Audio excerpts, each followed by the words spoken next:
तीन बहनों की लालची भाभी। करिश्मा, रेशमा और मनीषा तीन बहनें हैं। उनका एक भाई भी है, मयंक। मयंक अपनी बहनों को बहुत प्यार करता है, लेकिन मयंक की पत्नी सविता इस मामले में मयंक से बिल्कुल ही अलग है। वो अपनी ननदों का जितना बुरा कर सकती है उतना बुरा करती ही रहती है और अपनी ननदों पर हुक्म भी चलाती है। करिश्मा, करिश्मा, तुमने अभी तक नाश्ता नहीं बनाया? तुम्हारे भैया को ऑफिस जाने में देर हो रही है।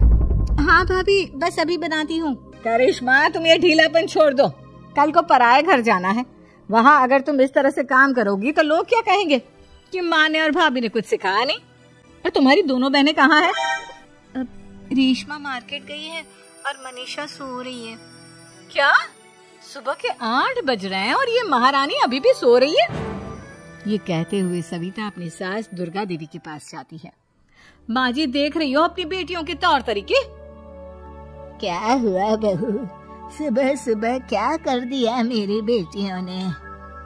अरे एक तो अभी अभी उठकर किचन में गई है, दूसरी सुबह सुबह बाहर चली गई और तीसरी अभी तक सो रही है। क्या करूं मैं इन तीनों का, मैं तो परेशान हो गई हूँ।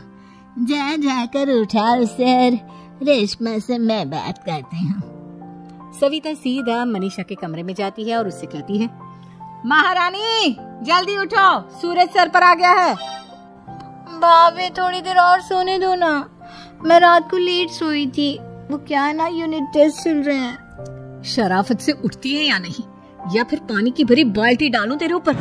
नहीं भाभी, मुझे बिस्तर में नहीं नहाना, उठती हूँ मैं। मनीषा जल्दी से उठकर बाथरूम में चली जाती है।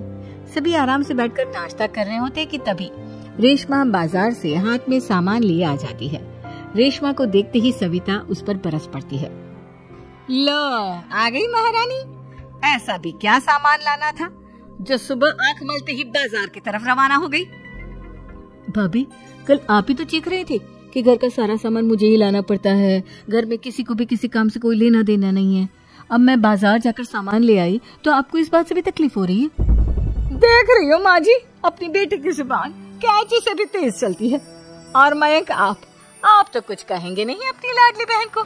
रेशमा, अपनी भाभी से ऐसे बात नहीं करते। चलो माफी मांगो। भैया, मैं क्यों माफी मांगू? आप भाभी से बोलिए ना कि हम पर कम हुक्म चलाया करें। हम इस घर की बेटियां हैं और आपकी पत्नी की ननद है, नौकरानी नहीं। लो कर लो बात। इनकी भलाई के लिए कुछ भी बोलो तो इन्हें बुरा लग जाता है। इस घर में यही इज्जत है मेरी। देख लो माँ जी, आपकी बेटी किस लहजे में मुझसे बात कर रही है। सविता वहाँ से चली जाती है। मयंक को बहुत गुस्सा आता है, वो भी वहाँ से चला जाता है। फिर करिश्मा रेशमा को समझाती है, रेशमा, तुम्हें भाभी से माफी मांग लेनी चाहिए थी ना। लेकिन दीदी, मैंने कुछ किया ही नहीं, तो मैं माफी क्यों मांगू? हाँ करिश्मा दीदी, रेशमा दीदी जैसे ही घर में आई भाभी ही उन पर चिल्ला रही थी। हाँ, मैं मानती हूँ कि गलती भाभी की थी। मैं तो इसलिए बोल रही हूँ कि भाभी ने माँ को तो पूरी तरह अपने वश में कर लिया है। वो हमारी बात सुनती ही नहीं। मयंक भैया हमारे लिए हमेशा खड़े रहते हैं, इसलिए उनकी बात का मान तो तुम्हें रखना चाहिए था ना। कोई फायदा नहीं दीदी, कुछ दिनों की बात और है, भाभी उन्हें भी हमारे खिलाफ भड़का देंगी। फिर वो भी माँ की तरह हमारी किसी बात का विश्वास नहीं करेंगे। इसी तरह सविता अपनी तीनों ननदों को किसी न किसी बात पर परेशान करती रहती थी। एक दिन मयंक अपनी तीनों बहनों के लिए गिफ्ट लाया। क्या रेशमा, ये तुम्हारे लिए हार का सेट। रेशमा, तुम्हारे लिए सुंदर सी ड्रेस। और मनीषा, तुम्हें किताबें पसंद है ना, तुम्हारे लिए किताबें लाया हूँ। थैंक यू भैया। थैंक यू भैया। थैंक यू भैया। करिश्मा, तुम्हारा नेकलेस कितना सुंदर है, ये भैया कहाँ से ले आए होंगे? मैंने भैया को 3 दिन पहले फोन पर ये डिजाइन दिखाया था और आज भैया ये ले आए। सविता तो अपनी ननदों के गिफ्ट्स देखकर जल गई और करिश्मा का नेकलेस तो उसे भी बहुत पसंद आया था। अपनी बहनों के लिए कितना अच्छा नेकलेस लेकर आए हैं, मुझे कभी कोई गिफ्ट नहीं दिया। मैं आज ही ये हार चुरा लूंगी। रात में सविता करिश्मा का हार चुरा लेती है और इसी तरह उसे अपनी ननदों की जो भी चीज अच्छी लगती वो उसे मांगती नहीं, बल्कि रात के अंधेरे में चुरा लेती। इसी तरह दिन बीतते गए और सविता ने मयंक के दिल में भी उसकी बहनों के लिए नफरत पैदा कर दी। एक दिन मयंक ने करिश्मा और रेशमा के लिए रिश्ता देखा और ये बात उसने घर में सबको बताई। माँ, करिश्मा और रेशमा के लिए बहुत अच्छा रिश्ता आया है, वो लोग कल इन्हें देखने आ रहे हैं। आप और सविता मिलकर सारी तैयारी कर लेना। ये सुनकर करिश्मा और रेशमा खुश हो जाती हैं, लेकिन सविता सोचती है, अगर इन दोनों बहनों की शादी हो गई तो घर और बाहर का काम कौन करेगा?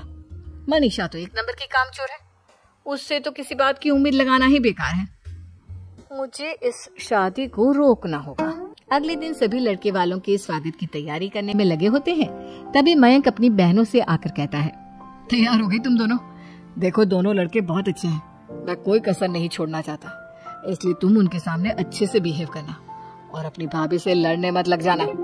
करिश्मा, तुम वो नेकलेस पहन लो ना जो मैं तुम्हारे लिए लाया था। भैया मैं बहुत देर से वो नेकलेस ढूंढ रही हूँ, लेकिन मुझे मिल ही नहीं रहा। क्या तुमने नेकलेस खो दिया? तुम्हें पता भी है वो कितना महंगा था? तुम कोई काम ढंग से नहीं कर सकती। मयंक गुस्से में वहाँ से चला जाता है। थोड़ी देर बाद लड़के वाले भी आ जाते हैं। वो दोनों बहनों को पसंद कर लेते हैं और रिश्ता पक्का हो जाता है। लेकिन सविता के दिमाग में तो कुछ और ही खिचड़ी पक रही थी। वो पंडित जी के पास करिश्मा की कुंडली लेकर जाती है और उन्हें पैसे देकर करिश्मा की कुंडली बदलवा देती है। जब लड़के वालों के पास करिश्मा की कुंडली जाती है तो वो दुर्गा को फोन करते हैं। बहन जी, हमने करिश्मा की कुंडली अपने पंडित जी को दिखाई थी।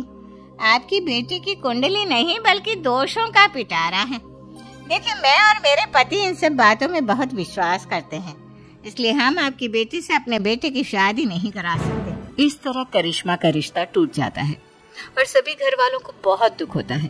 अब कविता सोचती है, चलो करिश्मा का तो रिश्ता टूट गया, अब रेशमा का भी रिश्ता तोड़ना है।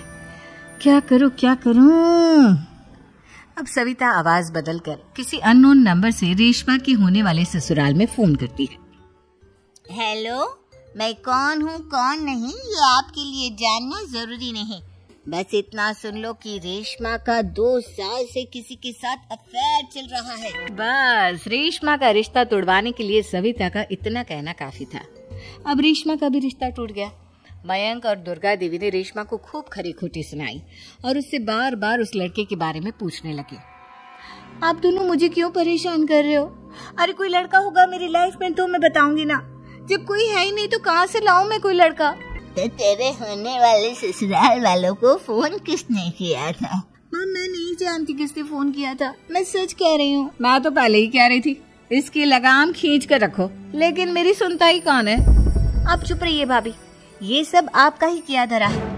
अब तीनों बहनों को विश्वास हो जाता है कि ये सब उनकी भाभी ही कर रही है। तीनों बहनें अपनी भाभी को सबक सिखाने के लिए एक वकील कर लेती है और घर में हिस्सा मांगा। देखो भैया, माँ बाप की जायदाद में जितना बेटों का हक होता है उतना ही बेटियों का, इसलिए इस घर के 4 हिस्से होंगे और हमें अपना हिस्सा चाहिए। मैंने तुम्हारे लिए क्या क्या नहीं किया और तुम इस घर में हिस्सा मांग रही हो? भैया, आप और माँ हम बहनों की कोई बात नहीं सुनते हो और भाभी हमारी शादी नहीं होने देगी क्योंकि उन्हें लगता है कि आप हमारी शादी में ज्यादा पैसा लगाओगे और उन्हें हम जैसी फ्री की नौकरानी कहाँ मिलेगी। तो हम भाभी के साथ तो रह नहीं सकते, हम बहनों को अपना हिस्सा चाहिए। अरे तुम्हें शर्म आनी चाहिए अपनी भाभी पर ऐसा इल्जाम लगाते हुए। वो तुम्हारे बारे में कितना सोचती है। हाँ माँ, भाभी हमारे बारे में बहुत सोचती है, दिन रात बस यही सोचती रहती है कि किस तरह से अपनी तीनों ननदों को परेशान करूं और कभी मुझे पढ़ने भी नहीं देती।